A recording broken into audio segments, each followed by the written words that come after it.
So there's an experience of making art that can be really hard when you picture what you want to do, and then you go to make it, and you're very discouraged with what comes out. And I saw some slides that an artist, Emily McKay, put out, and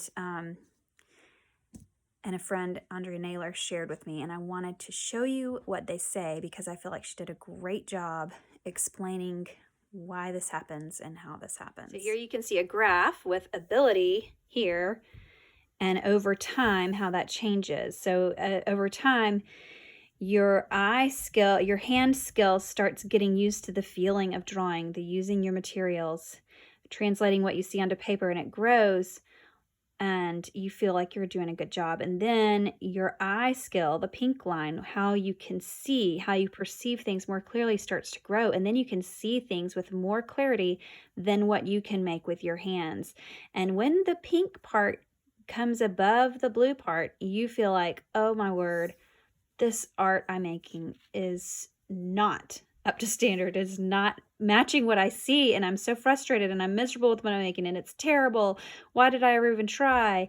But if you keep at it, your hand skill will increase, and they will grow at different speeds. So you'll have time where you get back to this, like, yes, I'm satisfied with what I'm making. This is good. It's representing kind of what I'm seeing, and I'm happy with it. Well, then your eye skill will grow as you continue the work of seeing and translating onto paper with paint. You're going to reach this feeling again of, oh, what I'm creating with my hands is not matching what I see with my mind.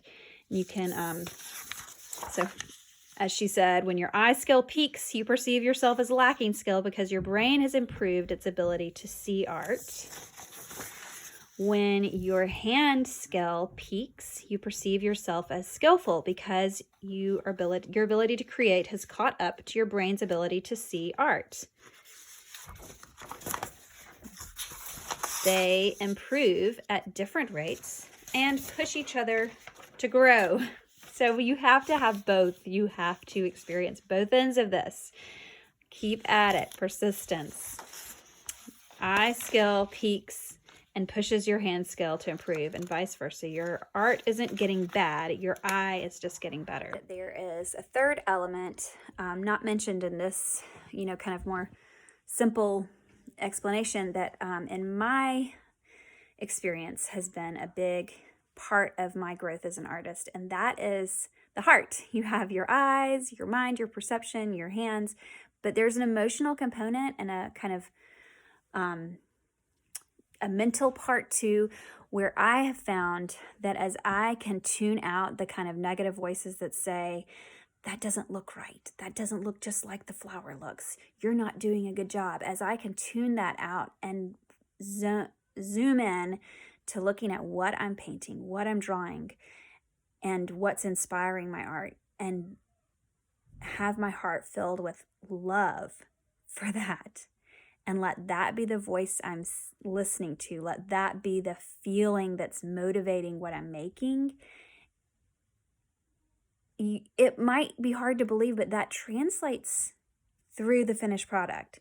The feeling, the spirit you make something, the emotion you have when you make your art will come through. If you are afraid, if you are cursing yourself because you can't do it good enough, a sense of that will come through in the final product.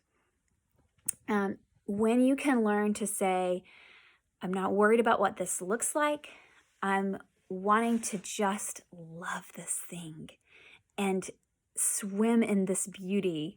Like we're looking at these flowers today. I just want to swim in this. It's just so beautiful. Look at the contrast of the papery petals, those little edges, that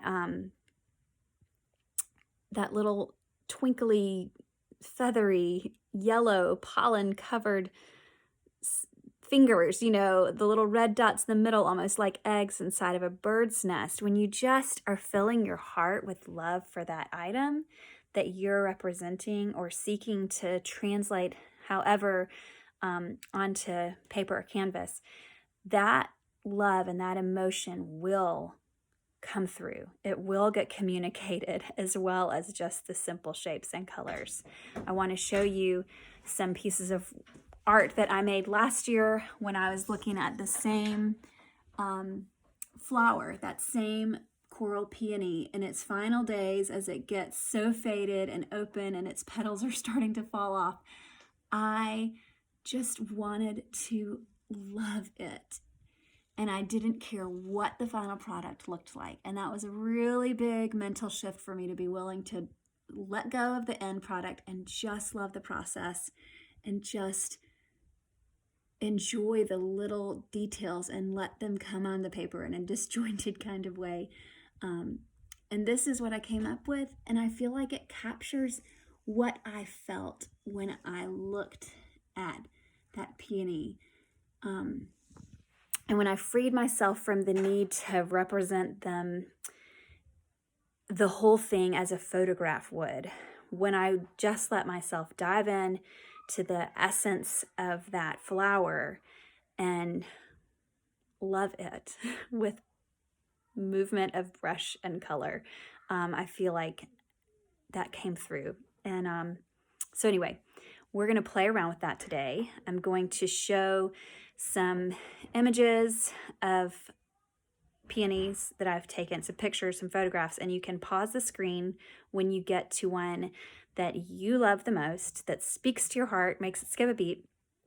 Pause the screen and do this drawing exercise with me using watercolor and brush, or you can use chalk pastel, oil pastel, something that you can get more than just, we're not just doing a linear pencil line on this today. We're wanting to be able to get a gesture, a shape. And remember, you don't need to get the full everything. Just focus on the parts that speak most to you. Before moving on to the practice, I'd like you to pause the video and look for the link to Mako Fujimura's YouTube video where he talks about essentiation. He does a really great job of explaining this concept of really just looking into the deep essence of something, and it's great to learn from a master artist, so check that out. Okay, if you have watched Mako's video about essentiation, then you can just look through these photographs that I took this morning of the peonies and the roses that are blooming this April in my garden, and pause the video when you get to one that you really want to zoom in on, and take a moment to make art in response to.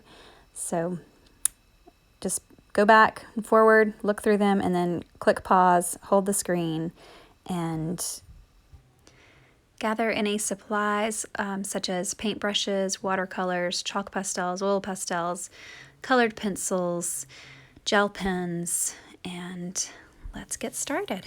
So look and notice what parts jump out to you the most. What are some shapes that you sense and feel? Your eye doesn't notice everything all at once, and we're not trying to be a camera. We're trying to convey what you've seen and what matters to you. Try to just pick what tool might capture the textures and the shapes the best. So I'm switching to gel pen here to get some of the little kind of smallish details that seem like they need a sharp edge, and I want them to have a little sparkle to really stand out. And then a colored pencil for the thin little fringy pollen in there in the middle.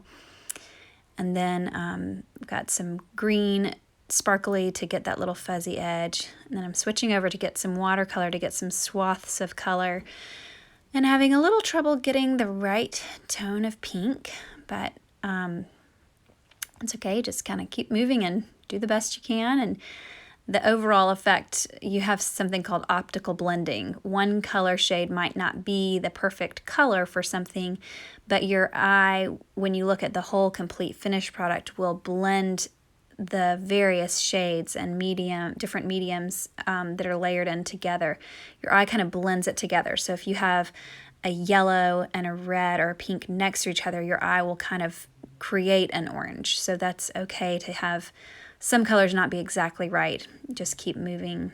And then I'm doing another one here, looking at the orange rose, orangey, peachy color rose, and starting with watercolor this time to kind of block in some of the main shapes, and using the tip of that brush to really get those kind of undulating edges of the petals, because to me that's something that I really love about those roses, is that side view where you get that kind of almost like a tattered tissue paper edge to that undulating edge. And so I'm using some gel pen to really kind of highlight that, and then I'm zooming in to notice almost like a pixelated texture of the darker pink on the lighter orange. And so yes, that might be present on all petals, but I really noticed it on one. So it's okay to kind of have one petal be a little different than the other petals. It doesn't have to be like get a technique for a petal and then copy and paste it onto each petal the same way, because your eye notices one type of detail about one petal, and then as it moves to another petal, it might notice the edge shape of that petal instead of the overall color pattern like it noticed on the other petal. So it's okay to let this painting represent how you saw and experienced. That's the difference between just kind of a photograph that just captures the full thing and real life observation. So you're portraying and communicating what your real life observation saw. And then I'm just kind of looking at this and wanting to highlight. It felt a little empty on the page, so I'm just kind of making a design choice here to give some contrast, and I took some time with the tip of my brush to really get that kind of serrated, toothed edge on the one leaf, and then the other leaves I'm letting them just kind of fade into the background and not be as detailed.